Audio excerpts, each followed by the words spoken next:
बुजुर्गों ने गीत के माध्यम से एक बहुत बड़ा संदेश दिया है। जहां कर्म से भाग्य बदलते, श्रम निष्ठा कल्याणी है, त्याग और तप की गाथाएं गाती कवि की वाणी है। नमस्कार, मैं कौशलाचार्य रामगोपाल दीक्षित फिर से प्रस्तुत हूं एक सत्य घटना, सच्ची कहानी जो आपके जीवन में एक बहुत बड़ा बदलाव ला सकती है। बहुत पुरानी बात है। काबुल के पास सिंधु नदी, जिसको आज हम अफगानिस्तान बोलते हैं, वास्तव में तो भारत का ही हिस्सा है। तो काबुल के पास जो सिंधु नदी है, सिंधु नदी के किनारे गुरु उपवर्ष का एक आश्रम था। उस आश्रम के अंदर अनेक सारे छात्र पढ़ते थे। उन्हीं में से एक छात्र पाणिनि भी था जो वहां पढ़ाई करता था। वो पाणिनि जैसे सारे बच्चे पढ़ते थे वैसे वो भी पढ़ता था। आश्रम के अंदर अनेक विद्वान आकर, ऋषि महापुरुष आकर उन छात्रों को समय समय पर अपने आशीर्वाद, अपने प्रवचन और मार्गदर्शन करते थे। इसी प्रकार एक बार उस आश्रम में एक बहुत बड़े हस्तरेखा विशेषज्ञ ज्योतिषाचार्य वहां पधारे। उन हस्तरेखा विशेषज्ञ को आने पर गुरु उपवर्ष जी ने सारे शिष्यों को वहां बुलाया और उनके साथ बात करने लगे। ये पाणिनि बालक भी उनके साथ आया और पीछे की तरफ बैठ गया। वो ज्योतिषाचार्य जो हस्तरेखा विशेषज्ञ थे, सबकी रेखा देख रहे थे। ये बच्चा पीछे था, उसको भी आगे बुलाया, इधर आओ। और इसका भी हाथ देखा और हाथ देखने के बाद हाथ को देखते ही तुरंत उन्होंने कहा, अरे इसके हाथ में तो भाग्य की रेखा ही नहीं, ये जीवन में कुछ नहीं कर सकता, ये क्या बनेगा, ये कुछ नहीं बन सकता। इसीलिए इसको यहां फालतू में अपना समय बर्बाद नहीं करना चाहिए। घर जाओ और जो भी कुछ है वहां करिए। उन्होंने तो इतनी बात बोल दी, लेकिन जो बालक था पाणिनि, ये देखने लगा कि हस्तरेखा क्या होती है, क्योंकि उसको तब तक समझ नहीं थी। और उसने बाकियों को देखते हुए कहा तो कि ये हस्तरेखा ऐसी होती है। वो अलग अलग बता रहे थे, तेरा भाग्य बहुत बढ़िया है, तू ऐसे बड़ा बनने वाला है, तू कोई बड़ा संत बनेगा, तो कोई बड़ा राजसी काम करेगा, ऐसा कुछ बता रहे थे। ये बड़ा इंटरेस्टिंग सब्जेक्ट था। हाथ की रेखा देख कर तो सबको बड़ा आनंद आता है। तुम्हारे को भी अगर कोई रेखा दिखवाए तो बड़ा लगेगा, मेरी रेखा देखो ना, मेरे भाग्य में क्या लिखा है। ऐसा नॉर्मली होता है।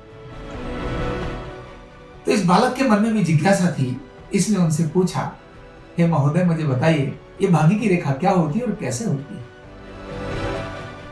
तो जो महोदय थे उन्होंने कहा, देखो ये भाग्य की रेखा होती है मेरे हाथ में, देखिए कितनी बड़ी भाग्य की रेखा है, ये लंबी होती है।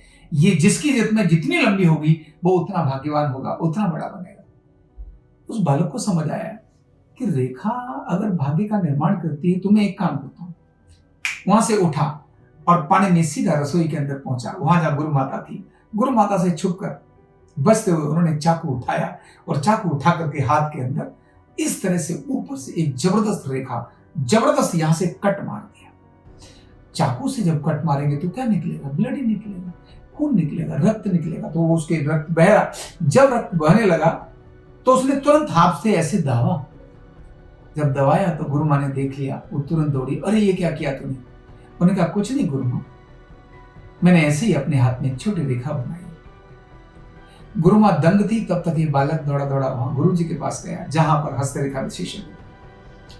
उस हस्तरेखा विशेषज्ञ के सामने जाकर कहता है, महोदय अब देखिए, अब मेरे हाथ में भाग्य की रेखा है ना। जैसे ही उसकी रेखा को देखा, जैसे ही उसके हाथ को कटे हुए देखा, गुरुजी और वह हस्तरेखा विशेषज्ञ दोनों दंग रहे। विशेषज्ञ ने कहा, ये तो भाग्य की रेखा जन्म से होती है, ऐसे नहीं काट के बनाई जा सकती, ऐसे काटने से क्या होगा। लेकिन उस बालक ने उस रेखा के आधार पर अपने भाग्य को बदलने का निश्चय कर लिया और उसने आश्रम के अंदर अपनी दैनिक साधना, परिश्रम, श्रम और निष्ठा के आधार पर श्रम करना, परिश्रम करना, साधना करना, अध्ययन करना, जबरदस्त लगन के साथ काम शुरू कर दिया। और वही बालक जिसके जन्म से जिसके हाथ में भाग्य की रेखा नहीं थी, उसी बालक पाणिनि ने अपनी साधना और अध्ययन के माध्यम से विश्व का सर्वोत्तम व्याकरण अष्टाध्यायी की रचना की। भारत के महानतम व्याकरण शास्त्रियों में उस बालक का नाम आता है जिसका नाम है पाणिनि। उनके द्वारा लिखे गए जो सूत्र थे आज भी दुनिया के महान विद्वानों के लिए पहेली बना हुआ है। कंप्यूटर की सबसे उत्तम भाषा, अगर उसके अंदर कोई एक भाषा है जिसमें कंप्यूटर फेल नहीं होता, कंप्यूटर अपनी सर्वोत्तम भाषा जिसको मानता है, वही भाषा संस्कृत। और उन्हीं के उस व्याकरण को, पाणिनि के व्याकरण को, पाणिनि की अष्टाध्यायी, चीन का जो यात्री जिसको ह्योंगशान कहते थे, ये ईसा से बहुत पुरानी बात है, उसने भी आकर इस बात का बहुत बड़ा वर्णन किया है अपने घर में। तो कर्म से भाग्य बदलते हैं।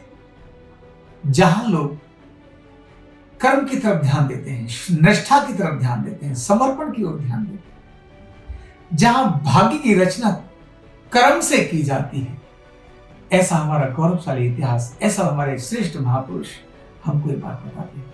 तो ये कहानी हमको ये बात सिखाती है, आप अपने दूसरों के बताए हुए कारण से भाग्य को छोटा और बड़ा मत बनाइए।